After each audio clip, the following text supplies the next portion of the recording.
స్తుతి యేసుని ප්‍රශංසා වේවා ස්වාමනි. හාලෙලූයා. හාලෙලූයා. මේ දවස්වලදී අපි ඉගෙන ගත්තා දෙවියන් වහන්සේගේ වචනය ජීවමානයි කියලා. අපි ගීතාවලිය 33:6 අපි ඉගෙන ගත්තා උන්වහන්සේ වචනේ කාරණ කොටගෙන ස්වර්ගවල මවන්ලාදී උන්වහන්සේගේ හුස්මෙන් උන්වහන්සේ හැම දෙයක්ම ක්‍රියා කරා කියලා. ඉතින් අපි ඉගෙන ගත්තා හුස්ම කියන්නේ ශුද්ධාත්මයන් වහන්සේ, වචනය කියන්නේ උන්වහන්සේගේ වචනය, ස්වාමීන් වහන්සේගේ වචනයයි. එලෙසම අපි ඉගෙන ගත්තා මේ මුළු විශ්වයේම බලය ක්‍රියා කරනු ලබන්නේ ශුද්ධාත්මයන් වහන්සේ සහ දෙවියන් වහන්සේගේ වචනයයි.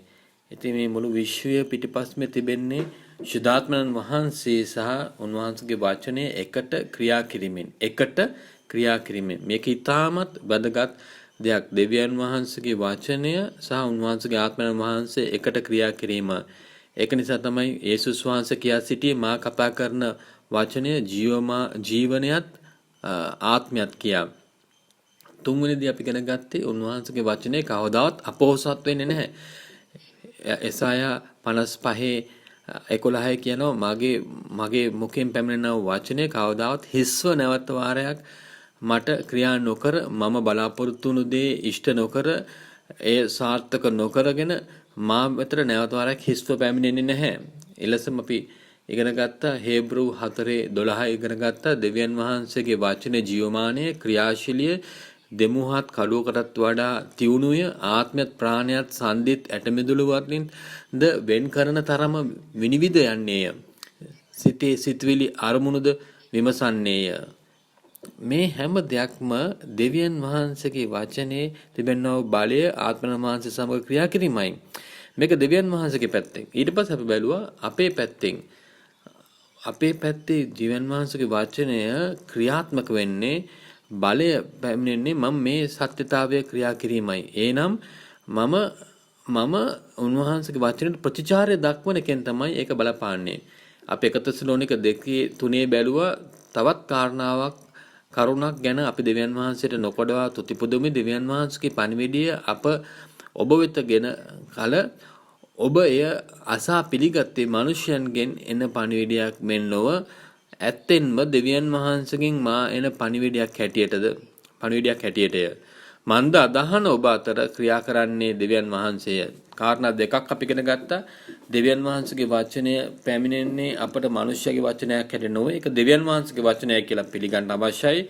දෙවැනි දේ තමයි මම මගේ ඇදහිල්ල මේ වචනය මත තැබිය යුතුයි.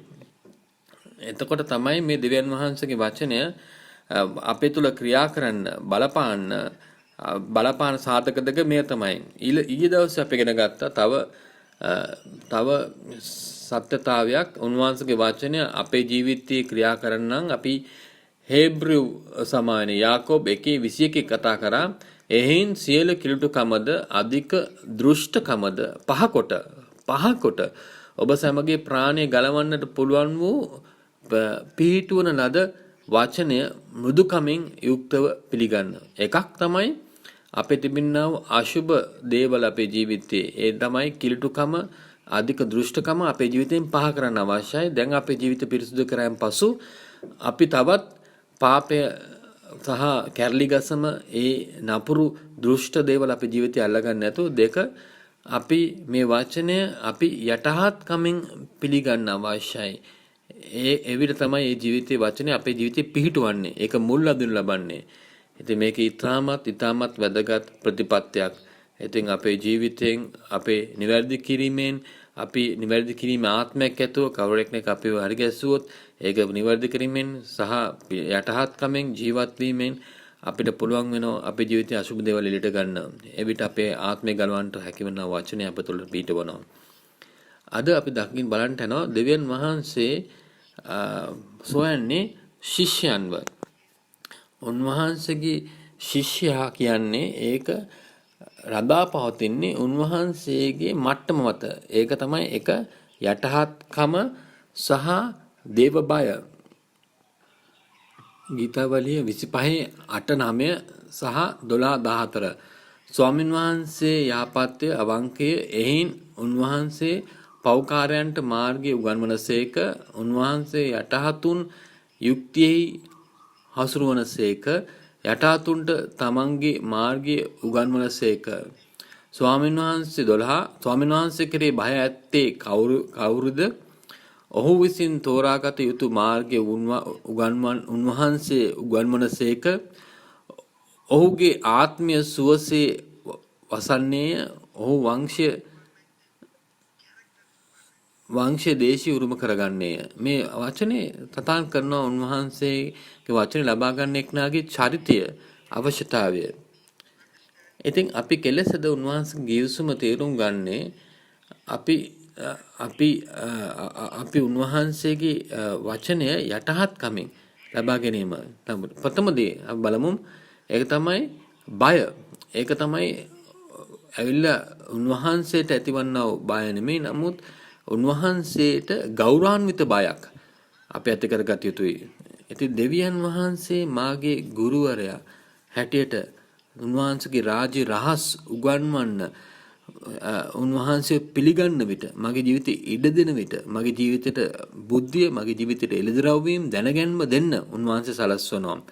ඉතින් දෙවියන් වහන්සේගේ වචනය මේ වචනය අනුව දකින්න අපේ ජීවිතයේ උන්වහන්සේගේ බලාපොරොත්තු අරමුණු ඉෂ්ට කරගන්න නම් අපි මේ වාකාරයෙන් අපි ප්‍රතිචාරය දක්වන්නට අවශ්‍යයි. දෙවියන් වහන්සේගේ මේ පුදුම අභිරහස් අපේ ජීවිතේට තේරුම් ගන්න නම් අපි තමයි මූලාරම්භය ඇති කරගෙන මගේ ජීවිතේ මේක ලබා ගන්නට සුදුසු පුද්ගලෙක් කැලට මම ප්‍රතිචාර දක්වන්නට අවශ්‍ය. ඉතින් බොහෝ මනුස්සයන් ඉන්නවා දෙවියන් වහන්සේගේ වචනේ ගැන ගොඩාක් පිපාසයක් තියෙනවා. ඔවුන් බයිබල් විද්‍යාල වලට යනවා, යම් ස්ථාන වලට යනවා දෙවියන් වහන්සේගේ වචනේ ඉගෙන ගන්න. නමුත් උන්ට මේ අවශ්‍යතාවය උගේ ජීවිතේ නැහැ. මම නැවත වරක් කියවත්වන්න ගීතවල 25 8 සහ 9 ස්වාමීන් වහන්සේ යහපත්ය අවංකය එහින් උන්වහන්සේ පෞකාරයන්ට මාර්ගය උගන්වනසේක. උන්වහන්සේ යටහතුන් යුක්තියෙහි හැසිරෙවනසේක. යටහතුන්ට තමුන්ගේ මාර්ග උගන්වනසේක.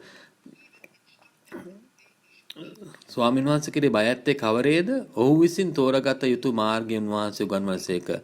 ඔහු ස්වාමීන් වහන්සේ රහස උන්වහන්සේ කෙරෙහි බය ඇත්තන් හා සමානය උන්වහන්සේ සුවකේ ගිවිසුම උන්ට දන්වනසේක. ඉතින් මට මගේ දැනුම මගේ මනසට නැත්තම් මගේ බුද්ධියට පමණක් සීමා වෙනකොට මට කවදාවත් උන්වහන්සේගේ රහස ඉගෙන ගන්න හම්බෙන්නේ නැහැ.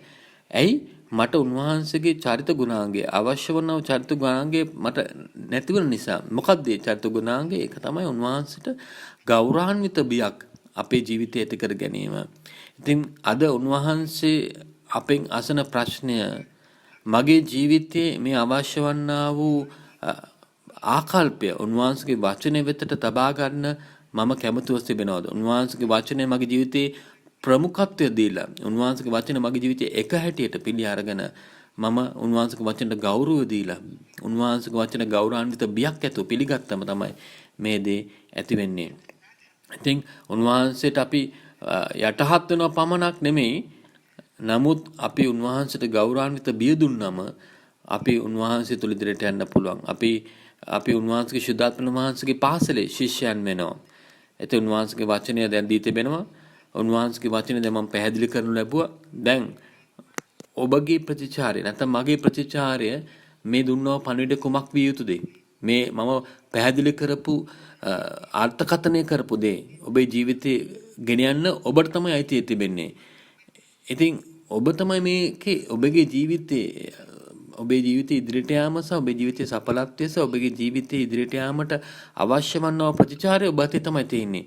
උන්වහන්සේට ඔබේ ජීවිතයේ මූලික ස්ථානය දීලා වචනයට මූලික ස්ථානය දීලා හැම වචනයක් උන්වහන්සේ ලබාගත්තී ඒක ප්‍රතිචාර දක්වීමේ ප්‍රතිචාරය තිබෙන්නේ ආකල්පෙ තිබෙන ඔබ අතේ. අපි යාඥා කරමු අද දවසේ. ස්වාමිනී ඔබ වහන්සේට මම ප්‍රශංසා කරනවා. ස්තුති කරනවා ස්වාමිනී. ඔබ වහන්සේ මාගේ දෙවියන් වහන්සේ මගේ ස්වාමින් වහන්සේ නිසා. ස්වාමිනී මමට අවශ්‍යයි ඔබ වහන්සේ ගෝලෙක් වෙන්න ස්වාමී. ඔබ වහන්සේ ඉගෙන ගන්න. මට අවශ්‍යයි ඔබ වහන්සේගේ වචනය මගේ ජීවිතයේ ස්වාමිනී පීඨවන පිණිස ක්‍රියා කරන්න. මක් නිසාද ස්වාමිනී ඔබ වහන්සේ මා තුල කරන්න බලාපොරොත්තු වෙන සියලුම දෙයක් කිරීමට ස්වාමිනී මට කැමතියි. එම නිසා මේ මොහොත පටන් ස්වාමිනී මම ගෞරවාන්විත බය ඇතුව යටහත් කමින් ස්වාමිනී ඔබ වහන්සේගේ වචනයට ඔබ වහන්සේට මම යටහත් වෙනවා ස්වාමිනී. ස්වාමිනේ ඔබ වහන්සේ ක්‍රියා කළ මැනව. ස්වාමින් වහන්සේ අදපට ඔබ වහන්සේගේ කරුණාවද ස්වාමිනේ අනුග්‍රහයද ස්වාමී මාගේ ඇදහිල්ලද ස්වාමිනේ මක්නිසද මම ඇදහිල්ල කරනකොට ජීවත් වෙන මිනිස්සෙක් ස්වාමිනේ මාන්සේවත් දැක්ම අනුව නෙමෙයි ස්වාමිනේ මම සම්පූර්ණ මගේ ජීවිතම ඔබ වහන්සේ වෙතට යටහත් කරනවා ස්වාමිනේ ඔබ වහන්සේගේ වචනේ මගේ ජීවිතේ ක්‍රියා කරන පිණිස එවිට ඔබ වහන්සේ මාගේ ජීවිතේ පිහිට වුණු ලද වචනය ඊට බලවත් ලෙස මගේ ජීවිතේ ක්‍රියා කර දෙවියන් වහන්සේ ඔබ වහන්සේ බලාපොරොත්තු වුණු දේ මගේ ජීවිතේ පිහිට වුණු ලබනවා පළදරනු ලබනවා මම ඒ ගැන ඔබ වහන්සේට ස්තුතිවන්ත වෙනවා යේසුස් ක්‍රිස්තුස් වහන්සේගේ නාමයෙන් දැන් මේක කියා සිටින ස්වාමිනී ඔබ වහන්සේගේ ගෝලයෙක් මම සුදාත්මනී ඔබ වහන්සේ මාගේ ගුරුවරයාය ස්වාමිනී ඔබ වහන්සේ මාගේ නායකයාය ස්වාමිනී ඔබ කියා සිටින සුදාත්මන වහන්සේ මගේ නායකයා ස්වාමීන් වහන්සේ සුදාත්මන වහන්සේ මට මඟ පෙනුනසේක මම යහපත් එඬේරා මගේ ජීවිතේ මඟ පෙනෙනසේක මගේ ජීවිතේ සෑම දවසකම මාව යහපත්කම අනුගෙනියනසේක ආමෙන් ආමෙන් ආමෙන් හාලෙලූයා ස්තුති වේවා ස්වාමිනී ස්තුති